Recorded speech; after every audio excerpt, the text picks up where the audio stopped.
A millionaire pretended to be paralyzed and poor on a blind date until a clumsy waitress sat at the wrong table and changed his destiny. Before we begin the story, leave a comment telling us which city you're watching from. And at the end, don't forget to rate this story from 0 to 10.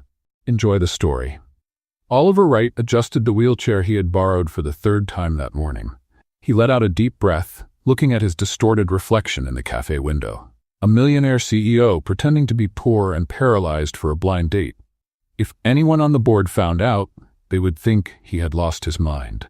But Oliver was tired of calculated smiles, of women who memorized the value of his company's stocks before memorizing his name, tired of being seen as a walking wallet wearing an Italian suit. This time it would be different, or disastrous. Probably both. He positioned himself at the back table near the window, exactly as arranged. The cafe was moderately busy. Oliver tapped his fingers on the wooden table, feeling his stomach twist with nerves. The cafe door swung open, making the little bell ring frantically. Luna Hayes walked in like a burst of energy, her brown hair slightly messy, her bag hanging unevenly on her shoulder. She stopped for a second, her eyes scanning the place with urgency. She was late. Very late. Back table, she murmured to herself, remembering her friend's instructions. He'll be at the back table. Her eyes found Oliver, alone at the last table near the window. There? That was him. Luna crossed the cafe in quick steps, her expression shifting into a wide smile. She pulled out the chair without hesitation and sat down, dropping her bag on the floor with a dramatic sigh. Sorry I'm late, Luna began, running her hands through her hair in an impossible attempt to fix it. You won't believe the morning I had. First, my sister decided today was the perfect day to try making pancakes by herself. Pancakes. The kitchen turned into a war zone. There was flour even on the ceiling, I swear. Then, when I finally managed to leave the house, the bus simply didn't show up. It just disappeared. I waited 20 minutes until I realized the bus company had a holiday today. Who gives a holiday in a bus company? People always need transportation. Oliver blinked, trying to keep up with the whirlwind of words. He opened his mouth to introduce himself, but Luna was already continuing. So I took a cab, but the driver was convinced he knew a shortcut. A shortcut. We went around the whole city. I ended up paying double and still arrived late. She finally paused, took a deep breath, and extended her hand. But I'm here now, ready to talk about this extra weekend job. Job? Oliver frowned slightly but shook her hand. Luna's palm was warm, her grip firm and sincere. He tried. You seem like a good person. Luna interrupted again, leaning forward with her elbows on the table. You know, my friend said you were reliable, but we never know, right? The other day she recommended a waitress job for me at a wedding, and when I got there I realized it was actually for me to serve food dressed as a flamingo. A flamingo? Who thinks of these things? Oliver felt his lips turn into an involuntary smile. There was something absolutely magnetic about that woman, the way her hands moved animatedly while she spoke, the way her eyes lit up with every absurd story. That sounds interesting, he managed to say, when Luna paused to drink a sip of water from the glass the waiter had brought. Interesting is a polite way to say strange, Luna laughed, and the sound filled something inside Oliver's chest he didn't even know was empty. But what can we do, right? Work is work. Speaking of that, this job you have for me, it's something normal, right? No animal costumes or juggling performances? No costumes, Oliver replied, already caught up in the misunderstanding without realizing it. He assumed she was nervous, testing him. Maybe that was just how she handled blind dates. He found it charming. Great, because my coordination is terrible. The other day I dropped 3 plates at the restaurant. 3, at the same time. My boss almost had a heart attack. Luna laughed at herself, shaking her head.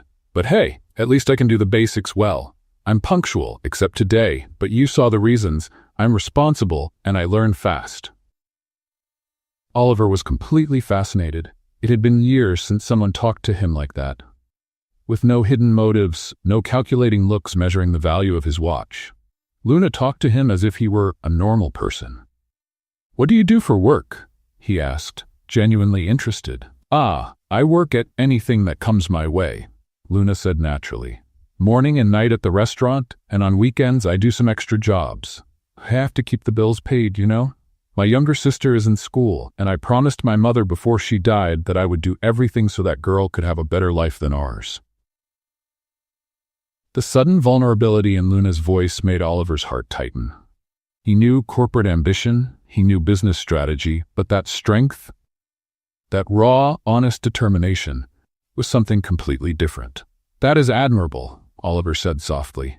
"It is survival," Luna shrugged, but her smile was genuine. The minutes passed like seconds. They talked about everything and nothing.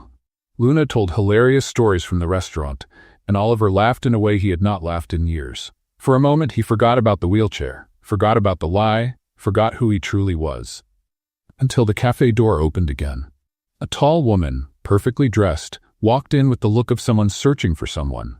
Her eyes found Oliver, then Luna, and her expression closed instantly. "Oliver, right?" she asked, her cold voice moving straight toward the table. Oliver's blood froze. Luna blinked, confused, looking between the two. "Right? I thought you were—" "Who is this woman at my table?" the newcomer demanded, arms crossed. Realization hit Luna like a bucket of cold water. Wrong table. Wrong man. She had sat at the wrong table. Oh my goodness. Luna stood up quickly, her face burning. "I thought you—" Oliver understood everything in that moment too. Luna was not his blind date. She had mixed up the tables, and he had mixed up everything too. The whole cafe seemed to have stopped to watch, and somehow Oliver could not stop looking at Luna, even with his real date standing beside them, waiting for an explanation. The silence in the cafe was so heavy that Luna could hear the faint buzz of the coffee machine in the back. Every pair of eyes was fixed on the table in the corner, where the most awkward triangle in the history of blind dates had formed. The woman with high heels and perfect posture looked Luna up and down with an expression that mixed indignation and superiority. "Really? You came here to try to steal my date? What kind of person does that?" Luna felt her face heat up, but not from embarrassment. It was pure irritation. She had made an honest mistake, and that woman was acting as if she had planned some kind of elaborate scheme. "Steal?" Luna repeated, placing her hands on her hips. "Ma'am, if I wanted to steal anything, it definitely would not be a blind date in a cafe with weak Wi-Fi and reheated coffee. I mixed up the tables, all right? It happens. Relax, your Prince Charming is still available." Some customers laughed quietly. The woman turned red. "You are extremely rude. Oliver, are you going to let this intruder talk to me like that?" Oliver looked between the two women, completely lost about what to do. Part of him knew he should apologize and try to save the planned date. But the other part, the bigger, more honest part, could not stop admiring the way Luna defended herself with humor and dignity. "An intruder?" Luna let out an incredulous laugh. "Look, I understand that you are upset, but you do not have to treat me as if I broke into the White House. It was a misunderstanding. I came here for a work meeting, saw a man alone at the back table, and assumed he was the person I was looking for. That is all. No conspiracy, no hidden intention, just a tired woman who mixed up a table." "Work meeting?" The woman narrowed her eyes. "You expect me to believe that?" "Frankly, I do not care if you believe it or not."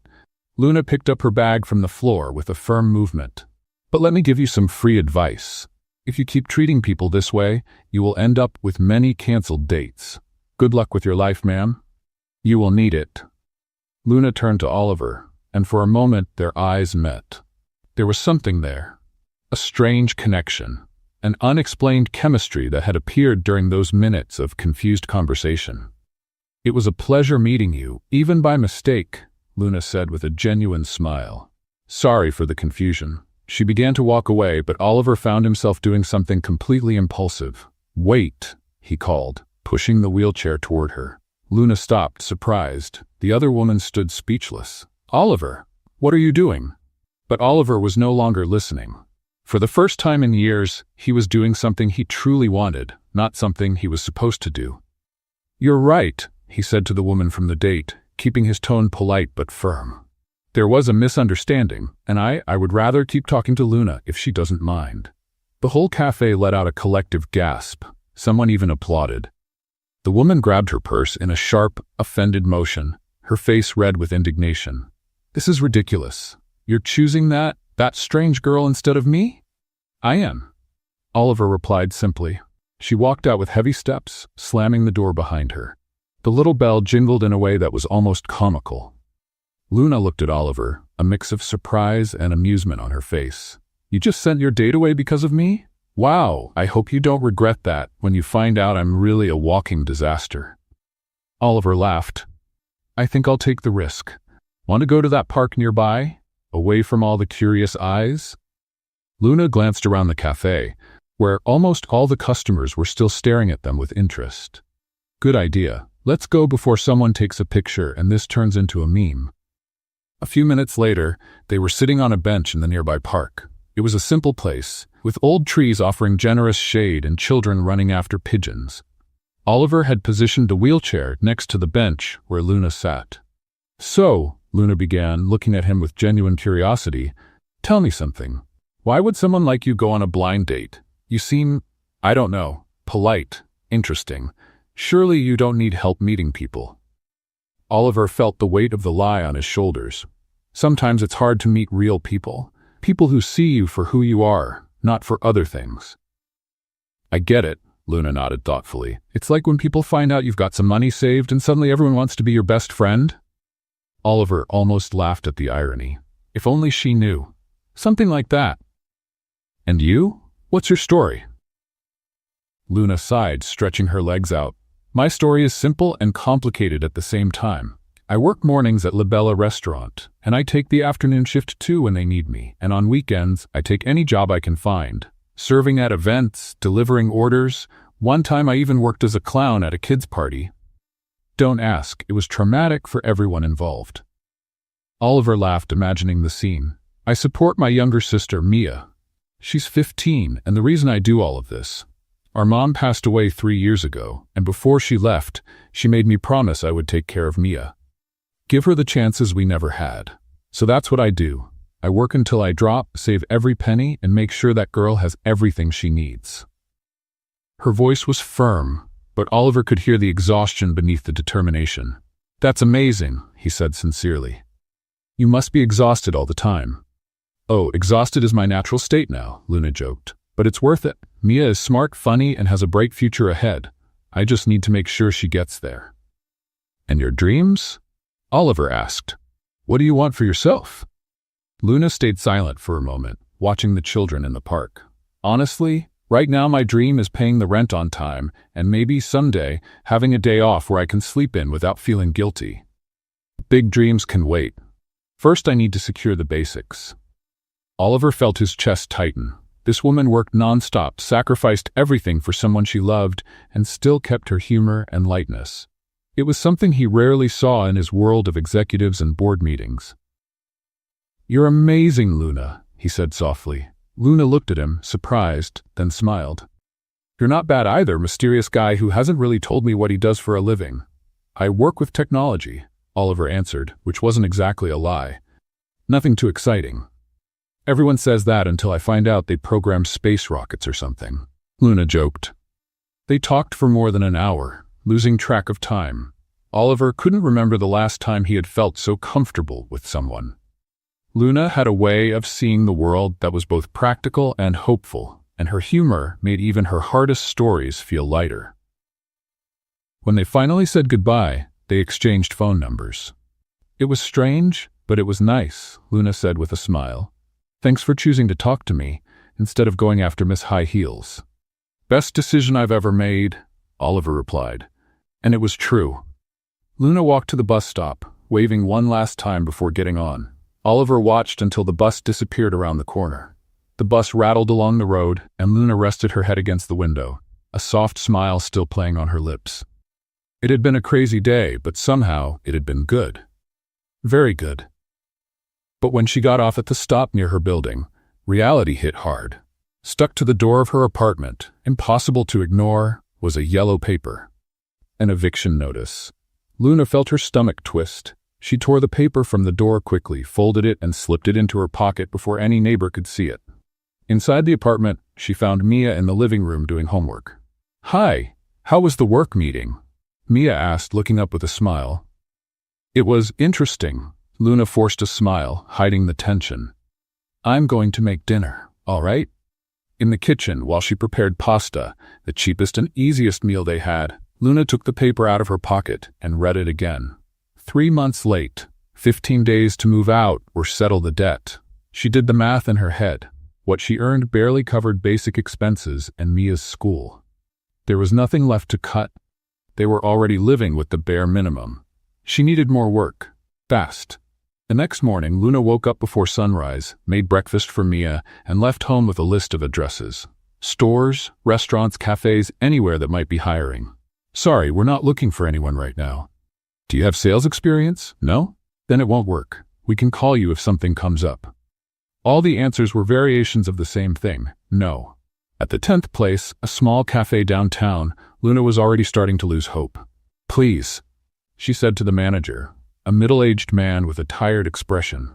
I work hard, I'm punctual, I learn fast. I just need a few hours a week, any schedule you have. The man sighed. Look, girl, I actually believe you, but we just cut half the staff because of low sales. I can't hire anyone right now. Luna thanked him and left, the discouragement weighing on her shoulders. It was almost 2 in the afternoon when she finally gave up and went straight to her shift at La Bella. At least there she was sure of a salary, even if it wasn't enough. While she served tables and forced smiles for the customers, her mind kept calculating. 15 days. She needed money in 15 days, and she had no idea where she would get it. The following days brought an unexpected routine for Luna. Between shifts at the restaurant and looking for extra jobs, there was Oliver. They had started meeting whenever possible, usually late in the afternoon when Luna had 1 or 2 free hours before her night shift. Their first meeting after the plaza was at a cheap ice cream shop near the restaurant.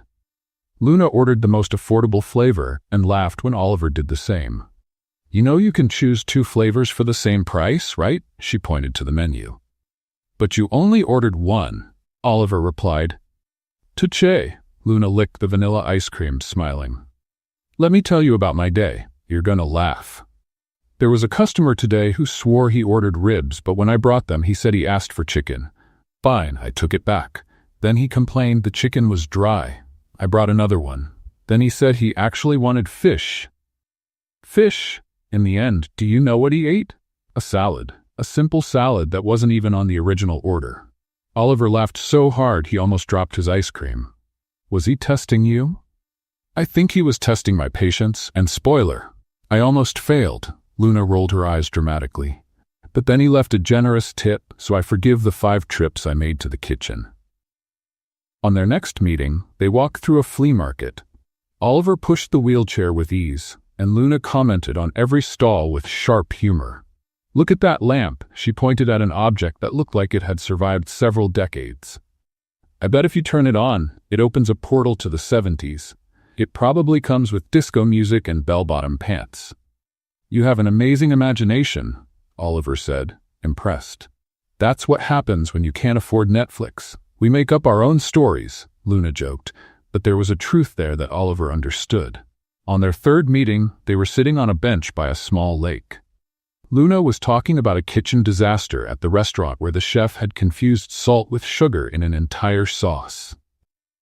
People were eating and making that face like they were trying to be polite, but you could see in their eyes that something was very wrong. Luna gestured animatedly. Until someone finally said the sauce was sweeter than a birthday cake. The chef turned red, tasted it, and almost fainted. We had to redo everything. It was crazy. Oliver laughed, but he was also paying attention. Over the past few days, he had started to notice things about Luna. The way she always checked prices before ordering anything. How her clothes were simple but always clean and well taken care of. How she never complained about being tired, even though sometimes he caught a yawn slipping out when she thought he was not looking. And Luna was noticing things about Oliver as well. His posture was strangely elegant for someone who supposedly had few resources. His vocabulary was rich and precise. He knew cultural references she had only heard about. One time, he mentioned a wine he had tried in Italy, and when she asked when he had traveled there, he stuttered and changed the subject quickly. You are a bit mysterious, you know, Luna said one day while they shared a sandwich in a cheap diner. Oliver almost choked. Mysterious? Me? Yes, there's something about you that does not add up. Like a puzzle where some pieces seem to belong to a different set. Luna studied him with curiosity. But it is fine. Everyone has their secrets. Oliver felt the weight of guilt grow heavier. Each day that passed, it became harder to keep the lie. He wanted to tell the truth, wanted to remove that artificial distance he had created. But the fear was stronger. Luna was the first person in years who saw him as a real human being, not as a walking bank. How would she react when she discovered who he really was? Luna, meanwhile, carried her own burden in silence. The eviction notice burned in her mind constantly. 10 days left. 9 days. 8. She had looked for jobs every free moment she had, but nothing came up. At night, when Mia slept, Luna stayed awake doing numbers that never worked out. But during the day, with Oliver, she allowed herself to forget for a few hours. She allowed herself to laugh, relax, feel light. "Have you ever stopped to think," Luna began one day while they waited for their orders in a small diner, "how the world is absurdly unfair?" Oliver looked at her, surprised by the shift in tone. "Like there are people out there who spend more on a purse than I make in 3 months. People who never had to choose between paying the electric bill or buying food, who live in huge bubbles, completely disconnected from the reality most people live in." Luna stirred her soda with the straw, thoughtful. "And I am not angry at those people, you know. I just think it is sad that many of them do not even notice. They live their lives thinking everyone has the same opportunities, that you just have to work hard and everything works out. But that is not how it works." Oliver felt each word like an arrow. He was exactly the type of person Luna was describing. Until a few weeks ago, he had never stopped to really think about how much an electric bill cost or what it meant to choose between basic needs. "You are right," he said softly. "It is unfair. But what can we do, right?" Luna sighed, then smiled. "We do the best we can with what we have. And maybe someday things will get better. I believe that. I have to believe it. Otherwise there is no way to keep going." Oliver admired her strength. Even carrying so much, even fighting every day, Luna had not lost her hope or her humor. She was, without a doubt, the most incredible person he had ever met. "You are extraordinary, Luna," he said, his eyes fixed on her. Luna laughed, embarrassed. "You really need to meet better people if you think I am extraordinary. I am just a clumsy waitress trying to survive. You are much more than that." There was something in Oliver's voice that made Luna stop and look at him for real. For a moment, the world around them seemed to slow down. She felt something move in her chest, something warm and frightening at the same time. "Oliver, she began, but was interrupted by the shrill sound of her phone. It was an unknown number. Luna answered, frowning. "Hello? Miss Hayes? This is the Central School office. We are calling about your sister Mia." Luna's heart raced. "What happened? Is she okay?" "Physically she is fine, but there was an incident. Mia has been suspended for 3 days. We need you to come to the school immediately for a meeting with the principal." Luna felt the world spin. Yes, of course. I will be there in 20 minutes. She hung up the phone with trembling hands. Mia had never gotten into trouble.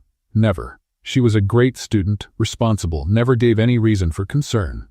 "What happened?" Oliver asked, worried. "My sister was suspended. I need to go to the school now." Luna was already standing, grabbing her bag with quick and nervous movements. "I am going with you," Oliver said, already moving the chair. "You do not have to. I want to go. Please." Luna looked at him, saw the sincerity in his eyes, and nodded. At that moment, she had no energy to argue. She only needed to get to Mia and understand what had happened. They left the diner in a hurry, Luna already waving for a taxi while Oliver followed her. The lightness of the last few days had disappeared, replaced by a tension that tightened Luna's chest like a vice. Mia. Her little girl. What could have happened? The taxi crossed the city at a pace that felt painfully slow to Luna. She tapped her fingers on her knee, staring out the window without really seeing anything. Oliver was beside her, the wheelchair folded in the trunk, and he could feel the tension radiating from her in waves. "She's going to be all right," Oliver said softly. "You don't know Mia. She never gets in trouble. Never. The girl is practically a teenage saint, if that even exists." Luna bit her lower lip. For the school to suspend her, it must have been something serious. When they finally arrived at Central School, Luna practically jumped out of the car. Oliver paid the driver and quickly set up his wheelchair, following Luna, who was almost running toward the entrance. The front office directed them to the principal's room. Mia was sitting in a chair in the hallway, her eyes red and swollen from crying so much. When she saw Luna, she stood up and ran to hug her. "I'm so sorry, Lou. I'm really sorry," Mia sobbed against her sister's shoulder. "It's all right. It's all right." Luna stroked her hair, even though her own heart was racing. "We'll solve this." The principal, Mrs. Patterson, a middle-aged woman with thick-framed glasses, called them into her office. Oliver waited in the hallway, but Luna looked at him and gestured for him to come in as well.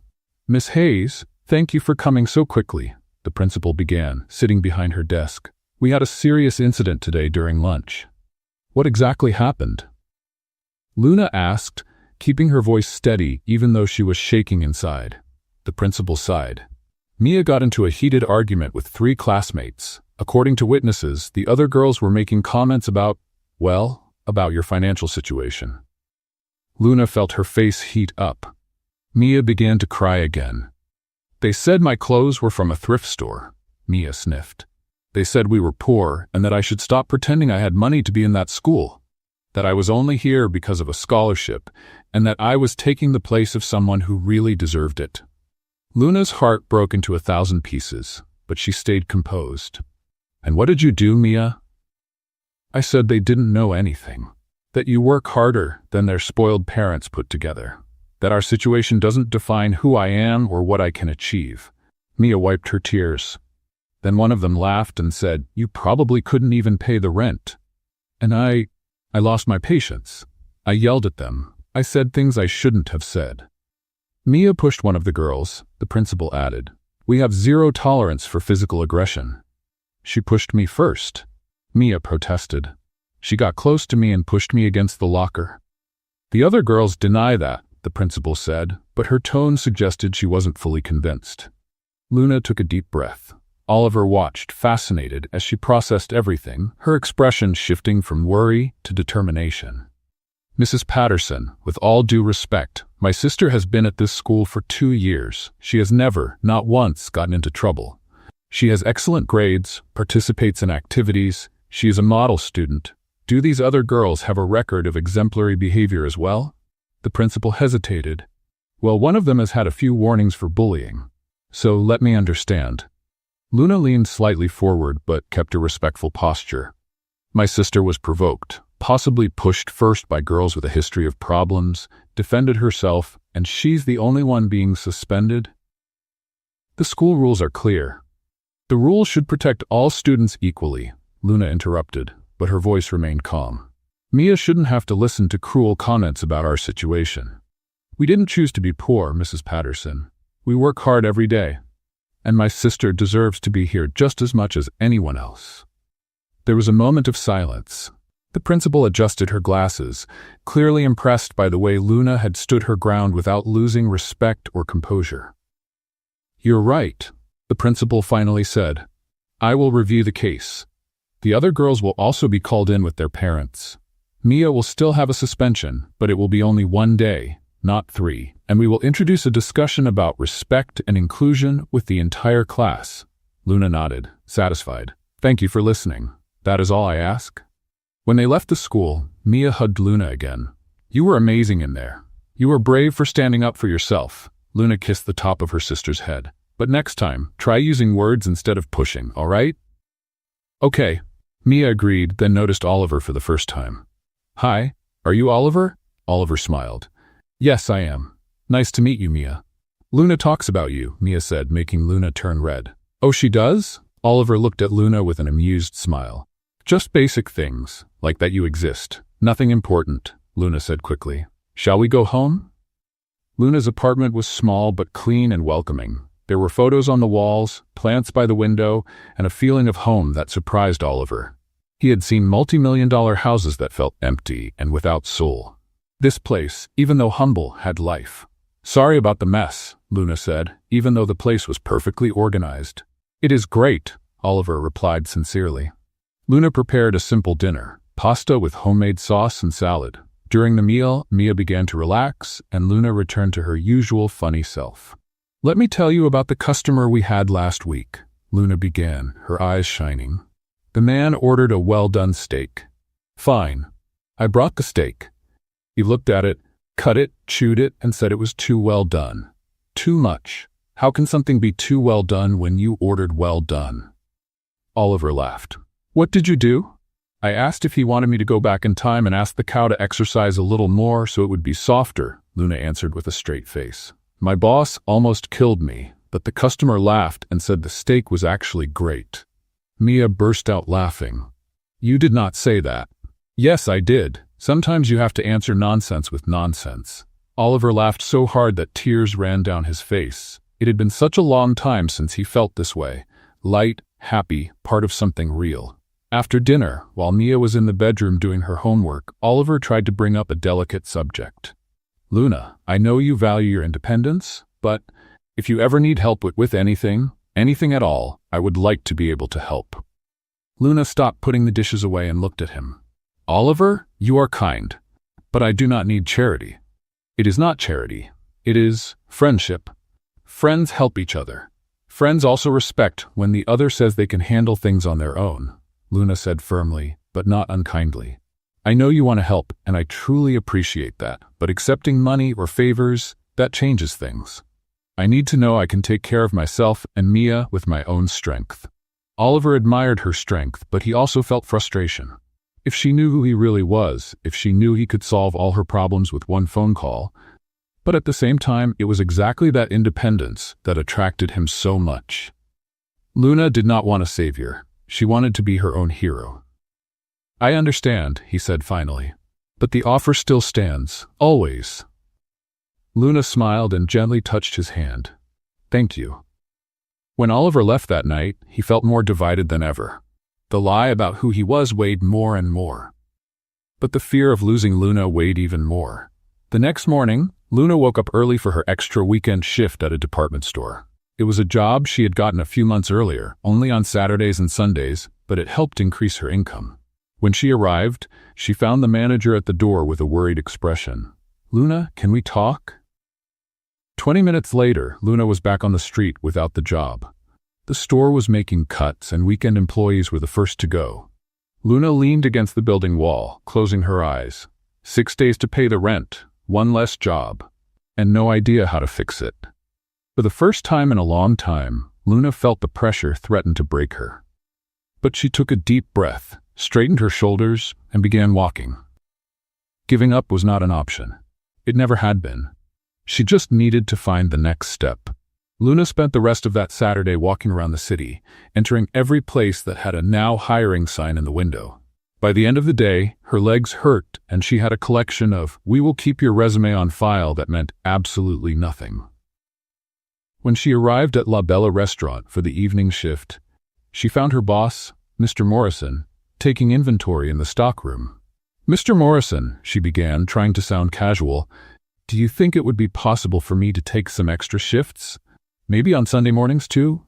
The gray-haired man looked at her over his glasses. Luna, you already work here 6 days a week. When do you rest? Rest is overrated, Luna tried to joke, but her voice came out too tired to sound convincing. Mr. Morrison sighed.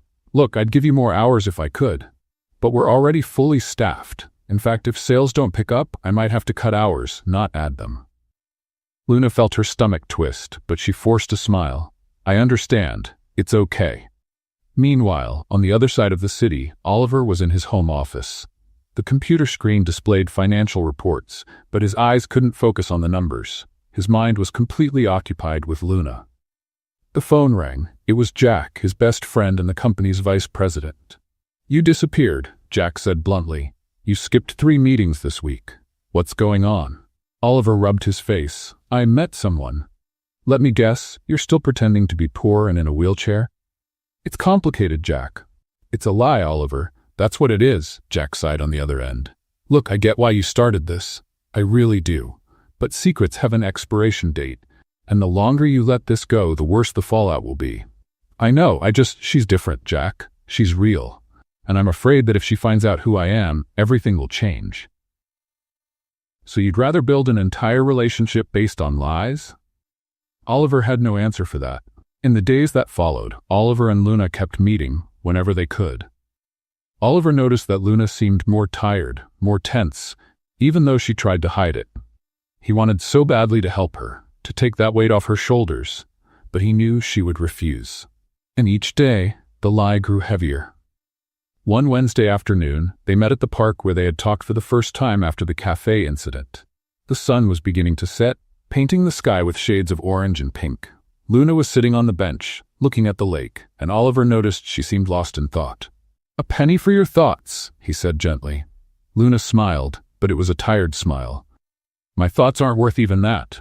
I'm just thinking about life, about how sometimes it feels like we're running on a treadmill. You work, work, work, but never move forward." "Are you okay?" Oliver asked, worried. "I am," Luna lied, then sighed. "No, I'm not, actually. But I will be. I always am. It's like my superpower, the ability to keep going even when everything is falling apart." Oliver took her hand. "You don't have to be strong all the time." "I do. There are people counting on me."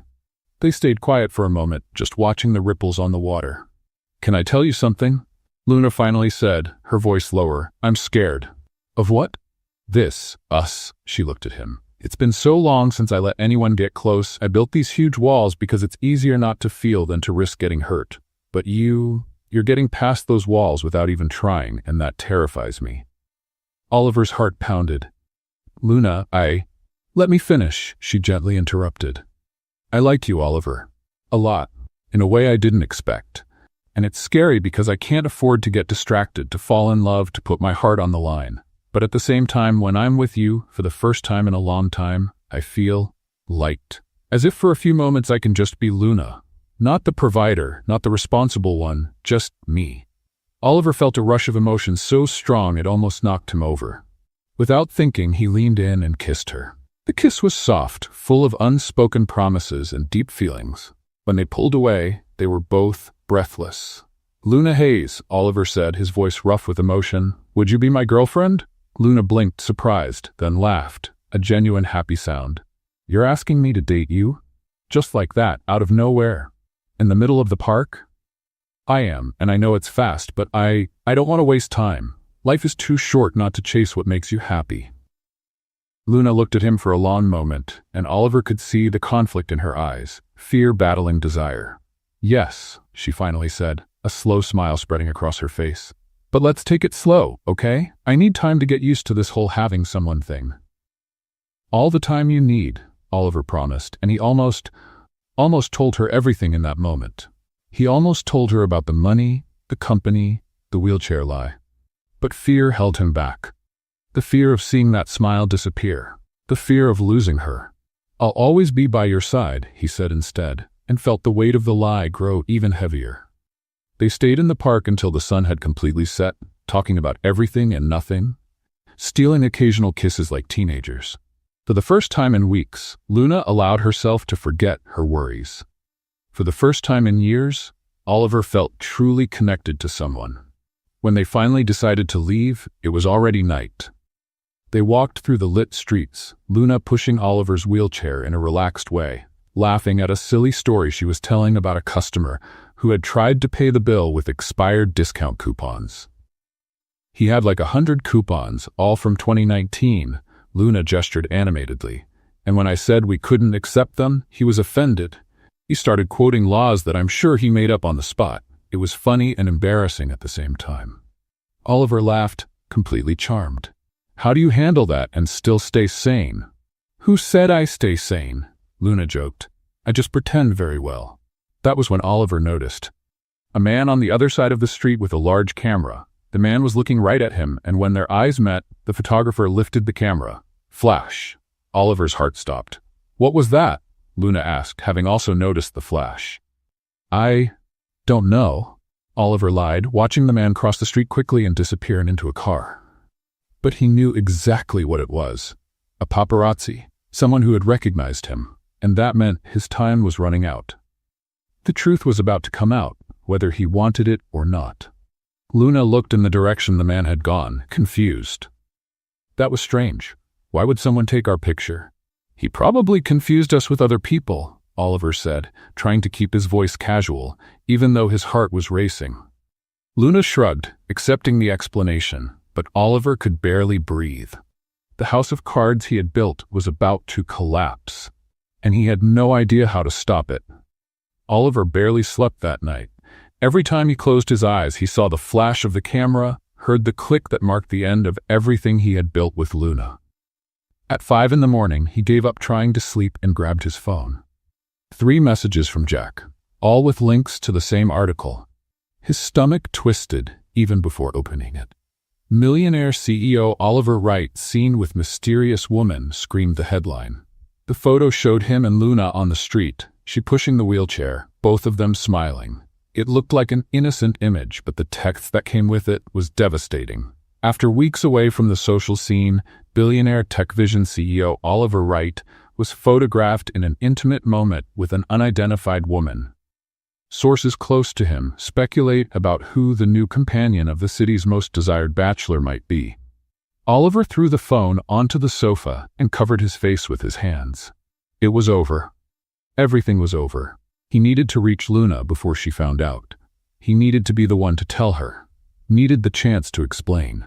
He grabbed his car keys and left, completely forgetting about the wheelchair that had become part of his lie. That morning, Luna arrived at the La Bella restaurant for her morning shift, still smiling.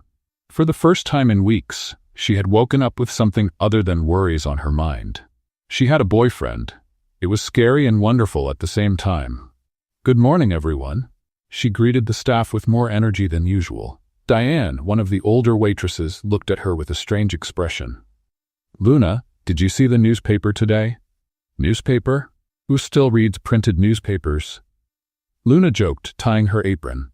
"Why?" Diane and Tommy, the other waiter, exchanged meaningful looks. "What happened?" Luna asked, feeling a cold knot in her stomach. "Did someone die?" "That's not it," Tommy began, hesitant. "It's just that there's something you need to see." Before they could continue, Mr. Morrison came out of the office with a newspaper in his hands. His expression was serious. "Luna, can we talk for a second?" Luna's heart began to beat faster. "Of course. Did something happen?" Mr. Morrison led her to an empty table in the corner of the restaurant. He placed the newspaper on the table, open to the business section. And Luna's world stopped. There she was, in the photo, with Oliver. But it wasn't just that. The headline talked about a millionaire CEO. The photo showed a rich, powerful man. The article described Oliver Wright, not the humble man she knew, but a billionaire owner of a technology company. Luna read the article once. Then again, her hands began to shake. "Luna," Mr. Morrison said gently, "are you all right?" She couldn't speak. Her mind was going through each detail, conversation after conversation, lie after lie. Oliver Wright, CEO, billionaire, TechVision, the simple life, working with technology that was nothing exciting, all of it a lie. "I need a minute," Luna managed to say, her voice sounding strange. She stood up from the table and went to the restroom, locking herself in a stall. She leaned against the cold wall and closed her eyes, trying to breathe. He had lied about everything. While she opened her heart, shared her vulnerabilities, shared her struggles, he had been pretending to be poor, pretending to understand, pretending to be someone he was not. And the worst part, she had fallen in love with the man he was pretending to be.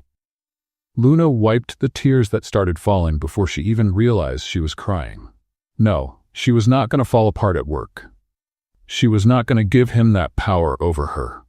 She took a deep breath, washed her face, and left the restroom with her head held high. When she returned to the dining area of the restaurant, Oliver was there, standing, walking, no wheelchair. Luna felt the floor disappear beneath her feet. The wheelchair was a lie too. He was not paralyzed. One more layer of deception, one more stab to her already bleeding heart. Oliver saw her and froze. His eyes widened, and Luna could see the panic in them. "Luna, I can explain." "You are walking." That was also a lie. "My God, Oliver," Luna said, her voice frighteningly calm. "I know how this looks." "How this looks?" Luna laughed, but it was a humorless sound. "How does this look, Oliver?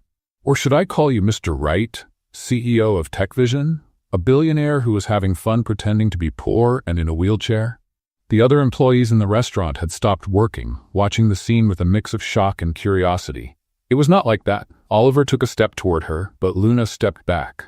Please, let me explain. Explain what? The lies? All of them? Luna felt anger start to replace the pain. You lied about who you are. You lied about your life. You lied about the wheelchair. You let me open my heart, tell you about my problems, about how I can barely pay my rent, while you were probably laughing at me.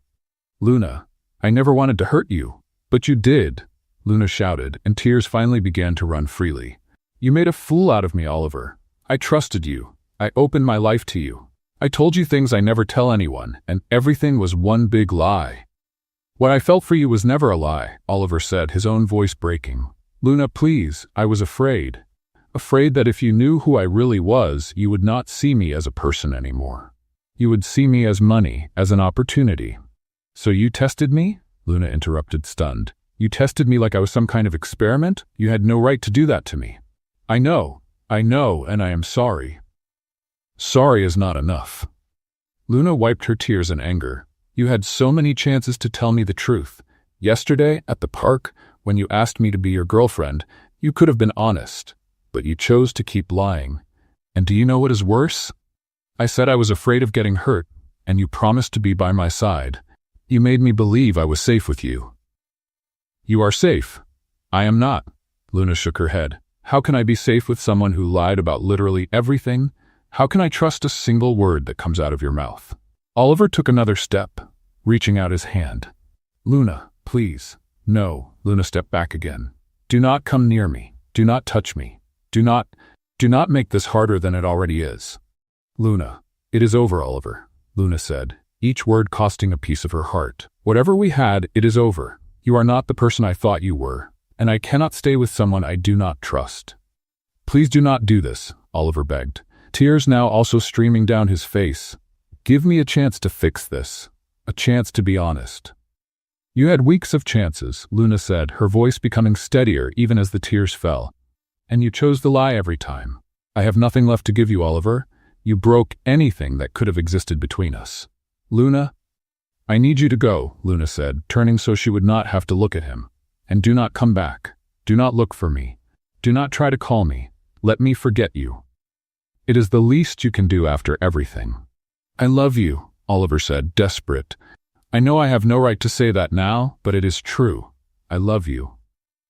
Luna closed her eyes, letting those words wash over her like cold water. Words she would have given anything to hear yesterday. Words that now meant nothing. If you truly loved me, she said without turning around, you would have been honest with me from the beginning. Goodbye, Oliver. The silence that followed was broken only by the sound of the restaurant door opening and closing. When Luna finally gathered the courage to turn around, Oliver was gone. And with him, he had taken any hope she had allowed to grow in her heart. The following days passed in a gray haze for Luna. She woke up, went to work, went home, took care of Mia, and slept. Repeated. The routine continued, but something essential inside her had dimmed. At the restaurant, she still smiled at customers, still did her job efficiently, but Diane noticed the difference right away. Are you all right, dear? Her coworker asked on the third day as they prepared the tables for the lunch shift. I'm great, Luna answered automatically, arranging the silverware with mechanical precision. Luna, I've worked with you for 2 years. I know when you're not all right. Diane, I appreciate your concern, but I'm handling it. I don't need anyone holding my hand. Diane sighed, but didn't insist. She knew Luna well enough to understand that she processed things internally, building walls instead of bridges when she was hurt. Across the city, Oliver was sitting in his executive office, staring at his computer screen without really seeing anything. Jack was standing at the door, watching his friend with growing concern. You've been here for 3 days and haven't done absolutely anything, Jack said. People are starting to notice. Oliver picked up his phone for the 100th time, opened the messages, started typing.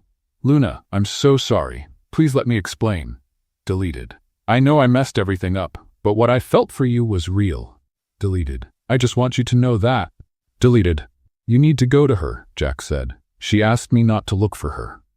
And you're going to respect that? You're just going to give up? Oliver finally looked at his friend. I hurt her, Jack. Deeply. Maybe the best thing I can do for her right now is leave her alone. But leaving her alone didn't mean doing nothing. That night, Oliver found the address of the owner of the building where Luna lived. With an anonymous bank transfer, he paid 3 months of overdue rent. He didn't leave a name, didn't leave a message. He only made sure she wouldn't lose her home. 2 days later, Luna was checking her bank statements when she noticed something strange. A significant amount had been deposited with the description, "Rent payment, apartment 3B." She frowned and immediately called the owner. "Mr. Jenkins, I don't understand. Someone paid my rent?" "Yes, I received an anonymous transfer 2 days ago. It covered your 3 months of late payments." Luna felt her blood boil. "Anonymous? From where?" "I can't say. It came through a legal intermediary." But Luna didn't need anyone to tell her. She knew exactly who it had been. It took her 2 hours and several calls, but she managed to trace the transfer to Oliver's company. With her hands shaking with anger, she made a reverse transfer of the exact amount, returning every cent. Then she picked up her phone and typed a single message. "I don't need your charity. I don't need you. Stop trying to fix what you broke." She sent it before she could change her mind. Oliver read the message and felt like he had been punched. He only wanted to help. Only wanted to make sure she was all right. But he had done everything wrong. Again. At home, Mia watched Luna with growing concern. Her sister had gone back to being that version of herself that Mia remembered from years ago, functional, efficient, but empty. The glow that had appeared in the last few weeks had disappeared completely. "Lou, do you want to talk about what happened?" Mia tried one night while they ate dinner in silence. "There's nothing to talk about. Things didn't work out, that's all." "But you liked him. I saw how you smiled when you talked about him." Luna set her fork down. "How about sometimes liking someone isn't enough, Mia? Sometimes people lie, and when we find out who they really are, we realize we loved an illusion." "Do you think he didn't really love you?" Luna paused, struggling with her answer. "I think he loved the idea of me, of how I made him feel, but he didn't love me enough to be honest." Mia nodded, but she wasn't convinced. She had seen Oliver with Luna. She had seen how he looked at her sister. That wasn't fake. That night, after Luna went to sleep, Mia picked up her phone. She had Oliver's number. He had given it to her on the day of the meeting at the school, in case she needed anything. Her fingers hesitated over the keyboard, but then she thought of Luna trying to hide her tears in the shower, thinking no one was listening. "Mr. Wright, this is Mia, Luna's sister. I need to talk to you. It's urgent." The reply came in less than a minute. "Mia? Is everything all right? Is Luna all right?" "Physically she is, but she is not truly okay. She is breaking on the inside and pretending everything is fine. I cannot keep watching my sister like this. She needs you, even if she will never admit it." Mia waited, her heart beating fast. She did not know if she was doing the right thing, but she knew she needed to do something. "She's very sad. She tries to hide it. But I know. And I know you are hurting too. I saw how you two were together. Please, do not give up on her. She deserves to be happy, and for the first time in years, she was happy with you." Oliver's answer came after a few minutes. "Thank you for telling me, Mia. But I hurt her deeply. I do not know if she will want to hear me." "Then make her want to. Prove that what you had was real. My sister is stubborn and proud, but her heart is good. She just needs to know she can trust you." Mia hung up and looked toward Luna's bedroom. She had done her part. Now she could only hope and pray that Oliver would find a way to fix what had been broken. Because if anyone deserved a happy ending, it was her sister. The day after Mia's call, Oliver was sitting on the sidewalk in front of Luna's building. He did not knock on the door, did not call, did not try to force anything. He just sat there, leaning against the wall, and waited. Hours went by.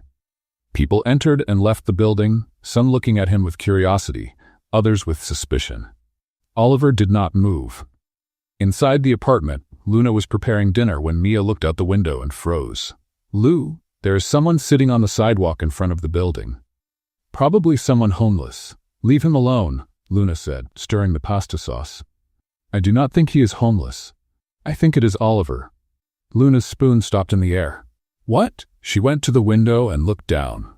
And there he was, sitting on the sidewalk, his head resting against the wall, just waiting. Luna felt a mix of anger and something she did not want to identify. "How long has he been there?" I do not know, but it looks like a while. Luna shut the curtains forcefully. He will get tired and leave. But Oliver did not leave. When night fell, he was still there. When it started to get cold, he simply pulled his jacket closer to his body. Mia checked the window every 15 minutes. Lou, he is still there. It is starting to get cold. That is not my problem, Luna said, but her voice did not sound convincing. He is not going to leave, is he? He will eventually. Everyone leaves. But at 10 at night, when Mia went to sleep, Oliver was still on the sidewalk. Luna stayed awake, pretending to watch television, but her eyes kept drifting toward the door. At midnight, she could not take it anymore. She grabbed a coat and walked down the stairs with heavy, irritated steps. Oliver lifted his head when he heard the door open. His eyes were tired, but determined. Do you not understand when someone tells you to go away? Luna asked, arms crossed. I understand perfectly, but I cannot leave without at least trying. Trying what? To convince me that your lies were justified?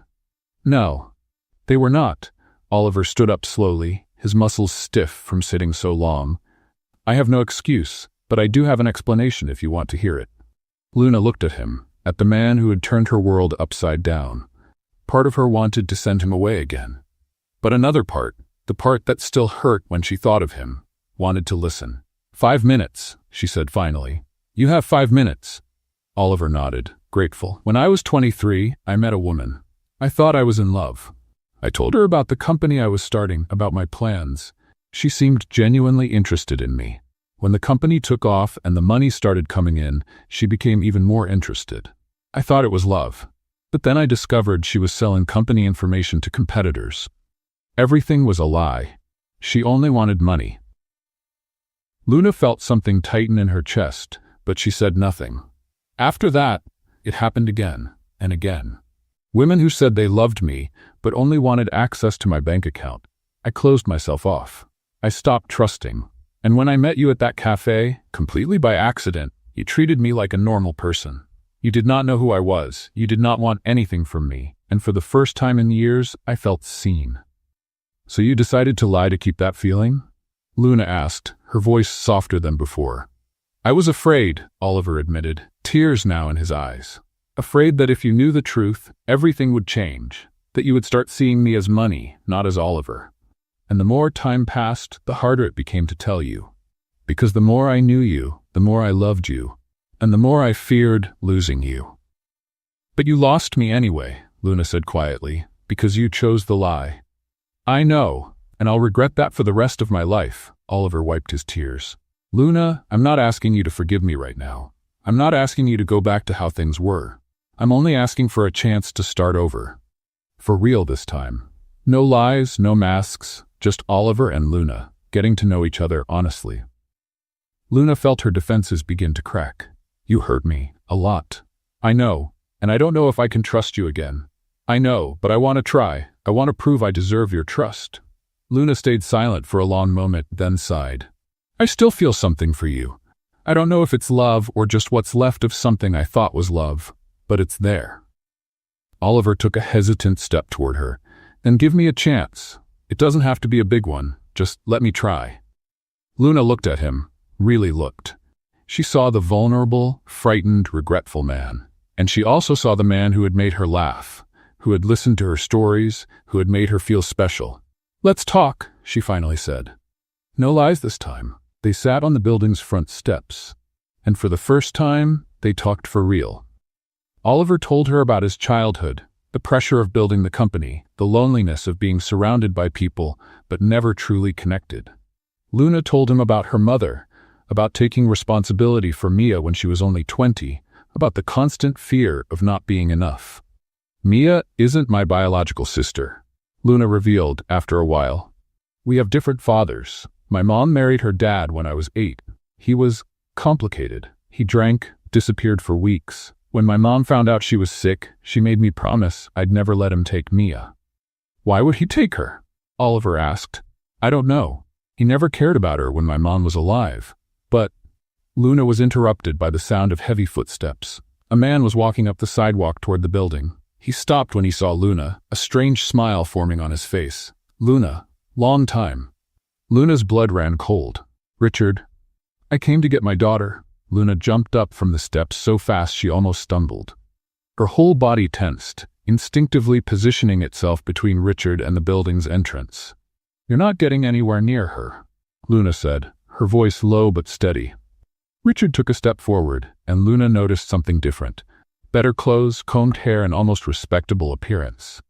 That frightened her more than anything. She's my daughter. I have a right. A right? Luna cut him off, her voice now sharp as a blade. You disappeared for 3 years. 3 years, Richard. You didn't call, didn't send a cent, didn't ask if she was alive, and now you show up talking about rights? People change, Luna. I changed. How convenient. Luna crossed her arms. Let me guess, you got a new job. Maybe you're running for some position, and suddenly having an abandoned child doesn't look good on your image? Richard actually looked uncomfortable. It's not like that. It's exactly like that. Luna took a step forward, and Richard stepped back. Do you think I don't know you? You never wanted to be a father. My mom raised Mia alone while you disappeared for weeks, and now that she's not here to protect you, you think you can show up and take my sister? Oliver watched the exchange, stunned by Luna's strength. She was shaking, but her voice didn't waver. I'm filing for custody, Richard said, trying to regain control. I have lawyers. I have resources now. A child should be with her biological father. A child should be where she is loved and cared for, Luna shot back. And you never did either. Richard looked at Oliver for the first time. And who's this? Your rich boyfriend? Do you think money will fix everything? Before Oliver could answer, Luna laughed, a humorless laugh. Funny you mention money, considering that's exactly what you're after. How much, Richard? How much do you think you'll get from back child support or whatever your lawyer convinced you of? I want my daughter.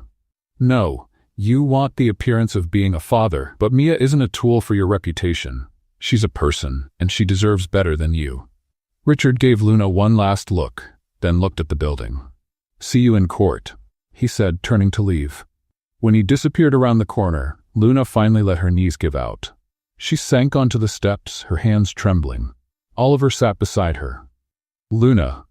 I can't lose her, Luna whispered, tears finally beginning to fall. I promised my mother. It was the last thing she asked of me. Don't let him take our girl. I promised. Oliver gently took her hand. You are not going to lose her. I have an entire legal team. The best lawyers in the city. They will help you. Luna looked at him, torn between pride and despair. Oliver, I can't. It's not charity, Oliver said firmly. It's justice, and more importantly, I'm not going to take control of the situation. You are the main voice here. My lawyers are only going to give you the tools. You're going to fight this battle your way.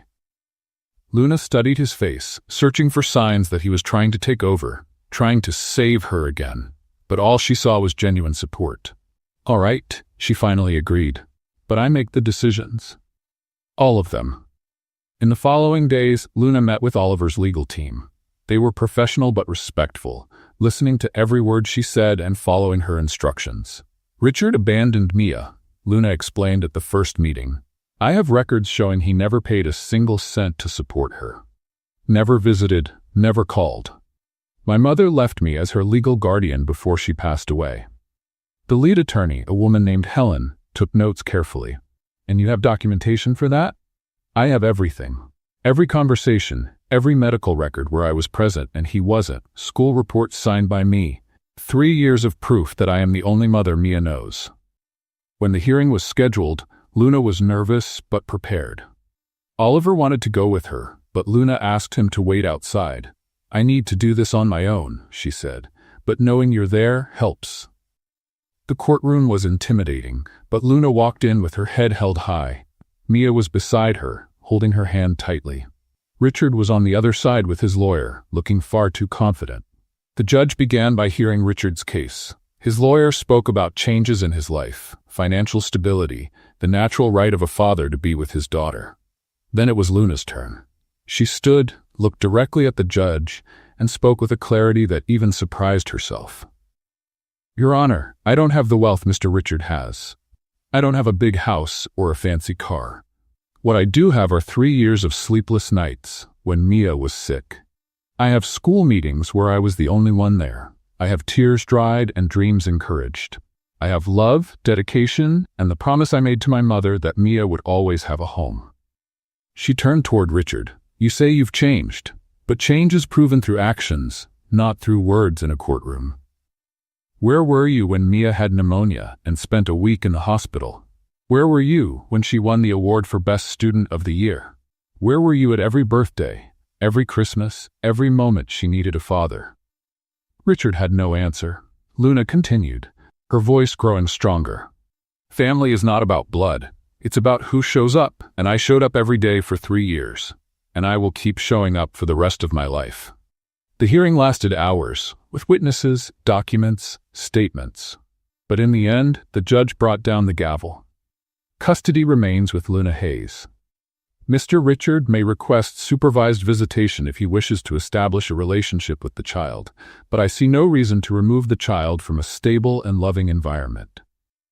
Luna felt her knees almost give out with relief. Mia hugged her tightly, crying, "You did it, Lou. You did it." Outside the courtroom, Oliver was waiting. When he saw Luna's face, he knew immediately. "We won," Luna said, and for the first time in weeks, her smile was genuine and complete. Oliver hugged her, and Luna allowed herself to stay there for a moment, letting herself feel the victory, the relief, the support. "Thank you," she murmured against his shoulder, "for helping me without trying to save me." "You saved yourself," Oliver replied. "I was just here to watch." When they pulled apart, Luna looked at him honestly. "Oliver, I need time to process all of this. Richard, my feelings. I need to breathe and find myself again." Oliver nodded, even though his eyes showed disappointment. "I understand. How much time do you need?" "I don't know. I just know I need to be sure of what I'm feeling before taking another step." "Then I will wait," Oliver said simply. "For as long as necessary." The following weeks brought a peace Luna hadn't felt in years. With the custody issue resolved, she could finally breathe. And Oliver kept his word. He waited, without pressure, without intruding. The first date after the court hearing happened 2 weeks later. Oliver sent a simple message. "Coffee tomorrow? No pressure. Just wanted to see how you're doing." Luna smiled when she read it. "All right, same cheap ice cream shop? Where else?" When they met, there was a lightness in the air that had not been there before. There were no more lies weighing on them, no more secrets. Just two people trying to figure out if they could rebuild something that had been broken. "So," Oliver began, licking his vanilla ice cream, "how is Mia?" "Relieved. Happy. She even joked the other day that she should get in trouble more often, just to see me argue in court." Luna laughed. "I told her she could keep her normal teenage drama. Thank you very much." Oliver laughed, and Luna realized how much she had missed that sound. The dates continued. Always casual, always light. They walked in the park, talked about everything and nothing, laughed at silly stories. Oliver told her about disasters at the office. Luna shared new absurd adventures from the restaurant. "There was a customer last week," Luna said during one of their outings, "who insisted our lasagna tasted like a tire." "A tire?" I asked how he knew what a tire tasted like, and he had no answer. He ended up eating everything and still ordered dessert. "People are fascinating," Oliver commented, smiling. "Fascinating is a polite word. I would say strange, but it works." 1 month after the court hearing, Luna casually mentioned that she had never seen where Oliver worked. "Want to see it?" Oliver asked, surprised. "Only if it is not a bother. I am curious to see you in your natural environment, like a documentary about corporate wildlife." Oliver laughed. "Tomorrow then. But I warn you, it is not as exciting as you imagine." The next day, Luna entered the TechVision building with wide eyes. It was impressive, full of glass and steel, modern and bright, but what impressed Luna the most was seeing Oliver in action. He greeted employees by name, asked about their families, truly listened when someone spoke. In a meeting Luna watched from a distance, he was firm but respectful, hearing every opinion before making a decision. "He is a good boss," an employee commented, noticing Luna watching. "I have worked for many arrogant executives who treated the team like numbers. Oliver is not like that. He really cares." Luna felt something warm inside her chest. This was the same man she had met at the cafe. Wealth had not changed him. He had only hidden that part of himself out of fear. When the afternoon ended, Oliver took her to his office. "So," he asked, nervous, "what did you think?" I think you are the same person I met on that confusing day at the cafe, Luna said honestly. Rich or poor, in a wheelchair or not, your essence is the same. You're kind, attentive, funny when you relax. I needed to see that with my own eyes. And now that you have seen it, Luna took a step toward him. Now I know I was right to give you another chance, because the man I fell in love with is still here. He was just hiding behind a lot of fear. Oliver held her face gently. I promise I will never hide anything from you again. I know, Luna smiled, and if you do, I will drag you into court again. I am good at that now. They laughed, and then they kissed, soft, promising, real. In the following weeks, their relationship grew in a healthy and honest way. Oliver met Mia properly, and the three of them went out together several times. Mia approved immediately. He is nice, Lou, Mia said one night. And you smile again. You smile for real. Luna realized it was true. The spark that had disappeared was back, but this time it was stronger, more real. One afternoon, Oliver sent a mysterious message. Can you meet me tomorrow at 3? I have a surprise. Surprises make me nervous after everything. Luna replied, This one is good, I promise. The next day, Luna followed Oliver's instructions until she stopped in front of a very familiar place, the cafe where everything had started. She pushed the door, making the small bell ring, and froze. The cafe was empty except for Oliver. But it was not simply empty, it was transformed. There were simple, elegant flowers on every table, candles lit to create a warm and gentle light, and on the walls were printed photos of moments they had shared. At the park, at the ice cream shop, laughing together. Oliver was standing in the middle of the cafe, dressed casually, but with an adorable nervousness in his expression. Oliver, Luna whispered, looking around in wonder. What is all this? It is the place where I met you, Oliver began, taking a step toward her. The place where I made the mistake of starting our story with a lie. So I thought it would be fitting to come back here and start again, the right way this time. He knelt down, and Luna's heart began to beat faster. Luna Hayes, you are the most incredible person I have ever met. You are strong, funny, kind, and have a heart bigger than anyone who has ever crossed my path. I messed everything up once, and you were generous enough to give me a second chance. I don't want to be your secret boyfriend or your temporary experience. I want to be your official boyfriend, your partner, your best friend. So Luna Hayes, will you be my girlfriend? For real this time? No lies, no fears, just the two of us being completely honest? Luna felt tears of happiness fill her eyes. She looked at that man kneeling in front of her, vulnerable and sincere, and she knew her answer. Yes, she said, pulling him up and kissing him. 1,000 times yes. Luna was still processing the moment when Oliver pulled her to the center of the cafe. The candles flickered around them, creating a magical atmosphere that felt like it belonged in a fairy tale. I can't believe you did all this, Luna said, looking around again. How did you manage to clear out the entire cafe? Let's say the owner owes me a few favors, Oliver smiled. And when I explained that I needed the place to ask the most incredible woman in the world to be my girlfriend, he not only agreed but helped decorate. The most incredible woman in the world? Luna teased, wiping her happy tears. Are you sure? Because I still drop plates regularly and my ability to burn water is legendary. That's exactly why, Oliver laughed, pulling her closer. You're real, Luna. Imperfect, funny, stubborn, and absolutely perfect in your own way. You're getting too sentimental. Soon you'll start reciting poetry. I can do that if you want. Please doubt. For the sake of our relationship, Luna joked, but her eyes were shining with love. Oliver took her hand, suddenly serious. Luna, I want to be the best boyfriend for you. I want to support you, make you laugh, be by your side in everything. I know I messed up at the beginning, but I promise I'll spend the rest of the time you give me proving that I deserve this second chance. Luna gently touched his face. You're already proving it. Every day. They stayed in the cafe for another hour, talking, laughing, planning. When they finally left, Luna felt lighter than she had felt in years. In the following days, Luna went back to her routine at the restaurant, but now with a renewed glow. Diane noticed right away. Someone looks radiant. Her coworker commented. Let me guess, you two are back together? We are, Luna confirmed, unable to hide her smile. For real this time. About time. You were unbearable when you two were apart. Hey, I wasn't unbearable. Dear, you were serving tables like a robot. Unbearable is an understatement. 1 week after the official boyfriend request, Oliver called Luna with a proposal. I have an opening at the company, executive assistant. I thought of you immediately. Oliver, before you refuse, listen. You're organized, smart, and handle pressure well.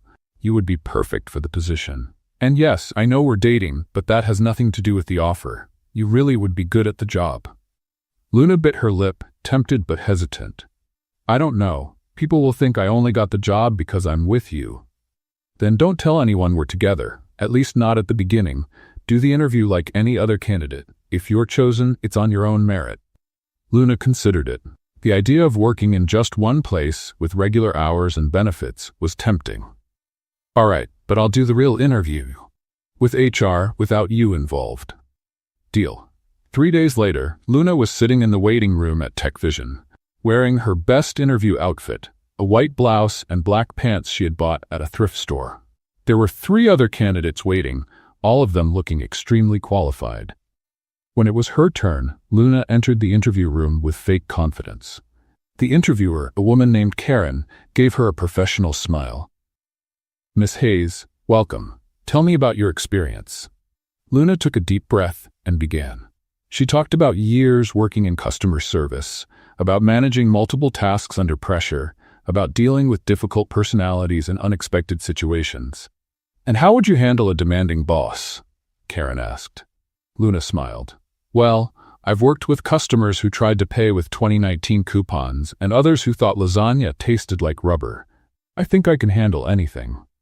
Karen laughed, taking notes. You have a sense of humor. That's important here. 2 hours later, Luna received the call. She had gotten the job. On my own merit, she told Oliver later, pride in her voice. Karen didn't even mention you during the interview. I got it by myself. I knew you would do it, Oliver kissed her. Welcome to TechVision, Miss Hayes. Luna started working the following Monday. During the first week, she kept her relationship with Oliver a secret, wanting to prove her value without the shadow of favoritism. But working so close to Oliver and pretending they were only boss and employee was harder than she imagined. On Wednesday, Oliver called her extension. Miss Hayes, could you come to my office, please? Luna walked in, professional, with a notepad in her hand. Yes, Mr. Wright. Oliver waited until she closed the door, then smiled. I missed you. Oliver, we are working. I know, but you're only 1 floor away, and I cannot kiss you. It is torture. He stood and walked toward her. Just one quick kiss. Someone could walk in, but Luna was already laughing as he pulled her into a hug. It was worth the risk, Oliver murmured against her lips. You are impossible. But you love me this way. This became a routine. Oliver came up with creative excuses to call Luna to his office. I need you to find a file that definitely does not exist. There is an urgent problem with the printer that works perfectly. I need your opinion on the color of this pen. Luna always went, rolling her eyes but smiling, knowing exactly what he wanted. One of these days someone will catch us, she warned after he stole another kiss. Then maybe we should tell people. Not yet. Let me prove my worth first. As the weeks passed, their workplace romance created hilariously awkward moments. Once, Luna was carrying coffee to a meeting when she bumped into Oliver in the hallway. They looked at each other, and Luna had to hold back a laugh at the face he made. Good morning, Mr. Wright, she said formally. Good morning, Miss Hayes, he replied with equal formality, though his eyes were full of amusement. When she walked past him, Oliver whispered, You look beautiful today. Luna almost spilled the coffee. Another time, Oliver was in an important video conference when Luna walked in without knocking, forgetting he was busy. Sorry, she said, freezing at the door. I did not know you were. Oliver quickly muted the microphone. It is all right. What is it? Nothing important. It can wait. Go on with your meeting before they think you are having a nervous breakdown. But the best moment happened when Luna was organizing files in Oliver's office while he was in a meeting. She was humming absent-mindedly when Oliver walked in, not alone, but with Jack. And here's the new executive assistant everyone loves, Oliver was saying. Luna, this is Jack, my vice president. Luna turned, professional. Nice to meet you, Mr. Wilson. Jack looked between the two of them, a slow smile forming. So you are the famous Luna. Oliver turned red. Luna did too. He talks about you all the time, Jack continued, clearly amused. All the time. It is, Luna said this, Luna did that. I thought you were a myth. Jack, Oliver warned. Oh, come on, let me embarrass you both. It is fun. Luna could not hold back a laugh. I like him, she said to Oliver. Of course you do. You two are going to team up against me. And that was exactly what happened. As the days passed, Oliver and Luna's romance brought lightness not only to them, but to the whole office. There were laughs, sweet moments, and a sense that something special was growing there. 4 months later, the secret had become public knowledge at TechVision. It happened gradually, a look that lasted a bit too long here, a knowing smile there, until everyone simply knew. The reactions were mixed. Some employees thought it was sweet, others whispered about favoritism. But Luna had proved her worth again and again, working harder than anyone else, arriving early and leaving late. Let them talk, Oliver said one morning when Luna mentioned hearing mean comments. You earned your place here, anyone can see that. I know. It is just frustrating sometimes, Luna sighed. But what can you do, right? There will always be people who prefer gossip over work. Exactly. And those people do not deserve a second of your attention. Luna smiled. When did you become so wise? Since I met a stubborn waitress who taught me what truly matters in life. Oh, stop. You are going to make me cry during work hours. The truth was that Luna had never been so happy. She had a job she loved, a healthy and honest relationship, and Mia was thriving at school. For the first time in years, she was not just surviving, she was living. On a late Friday afternoon, Oliver called her through the office line. Miss Hayes, can you come to my office? Luna laughed. They still joked about being formal sometimes. On my way, Mr. Wright. But when she walked into the office, Oliver looked more nervous than she had ever seen him. Everything okay? She asked, closing the door. Yes. No. Maybe. Oliver took a deep breath. I have a question for you. Okay, now you're scaring me. It's nothing bad. Actually, I hope it's something very good. He stepped around the desk. Do you have plans tomorrow night? Other than watching that whale documentary with Mia? No. Cancel it. I want to make dinner for you. At my house. Just the two of us. Luna smiled. A romantic dinner? Who knew the billionaire CEO could be sweet? Only for you. Oliver kissed her gently. So, is that a yes? It's a yes. The next evening, Luna rang Oliver's doorbell with butterflies in her stomach.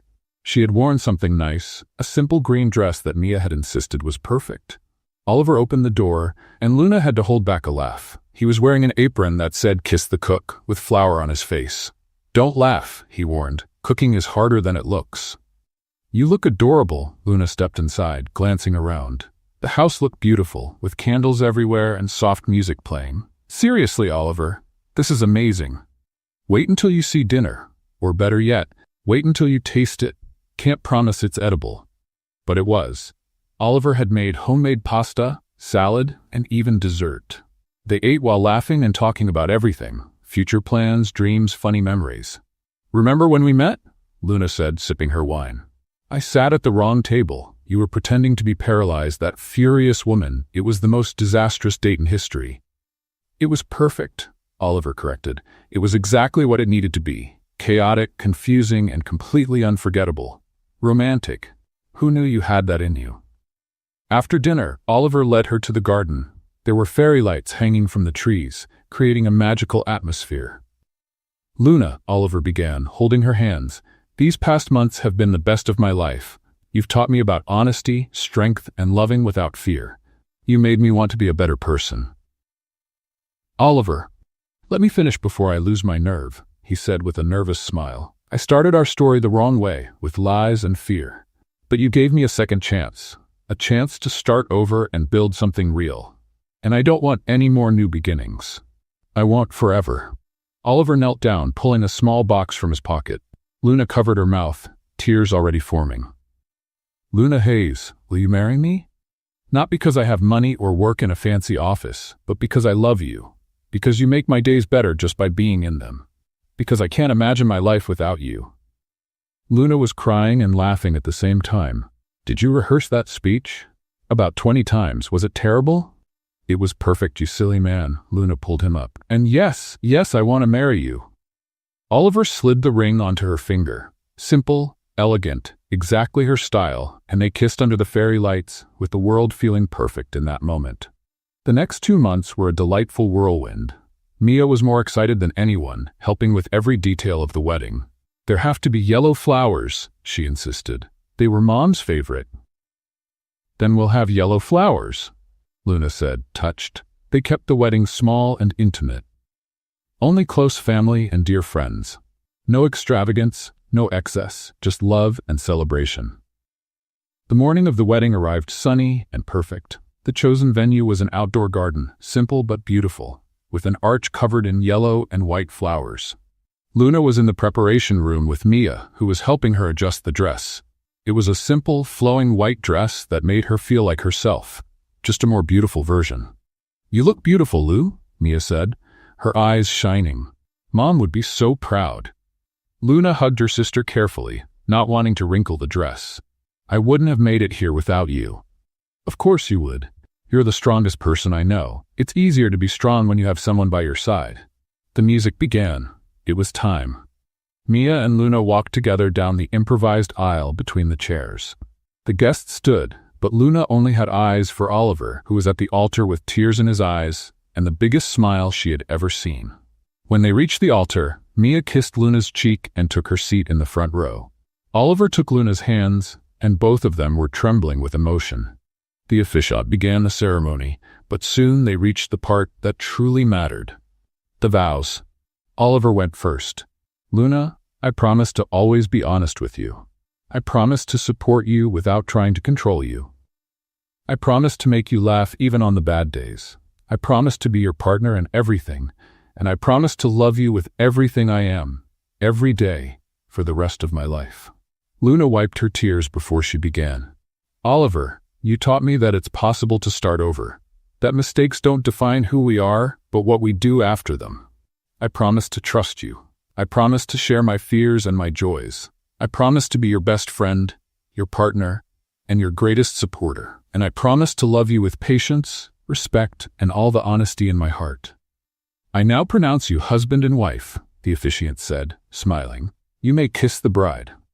And Oliver kissed Luna while everyone applauded, whistled, and laughed. It was a kiss full of promises, of shared futures, of love built on truth. The reception was exactly how they wanted it, relaxed, full of laughter and stories. Jack gave a hilarious speech about how Oliver had been impossible with how in love he was. Diane from the restaurant told embarrassing stories about Luna, and Mia made everyone cry with her words about love and family. But the best moment was the first dance. Oliver and Luna were in the center of the dance floor, moving awkwardly to a romantic song. Neither of them was a great dancer, and it became obvious when Oliver stepped on Luna's foot. "Ow, are you trying to make me limp at my own wedding?" Luna joked. "Sorry, I warned you dancing wasn't my strength. You also said cooking wasn't, and that dinner was great. Beginner's luck." They laughed, stumbled again, and laughed even more. The guests watched with smiles on their faces, witnessing not a perfect couple, but a real one, with flaws, missteps, and genuine love. "Hey," Oliver said softly, pulling Luna closer. "Thank you." "For what?" "For giving me a second chance, for teaching me to be better, for being you." Luna rested her head on his shoulder. "Thank you for waiting, for not giving up, for showing me it's worth trusting." They kept dancing, clumsy but happy, surrounded by people who loved them. There were no more lies between them, no more masks, only Oliver and Luna, two imperfect people who had chosen to love each other honestly, with all the flaws and wonders that come with it. And as they danced under the stars, with the future stretching brightly ahead of them, both knew they had found exactly what they were looking for. Not a perfect fairy tale, but something better. Something real. What did you think of Luna and Oliver's story? Leave your opinion in the comments. Rate this story from 0 to 10. What's your score? Subscribe to the channel and turn on notifications to follow all our stories, and feel free to watch more touching stories here on the final screen.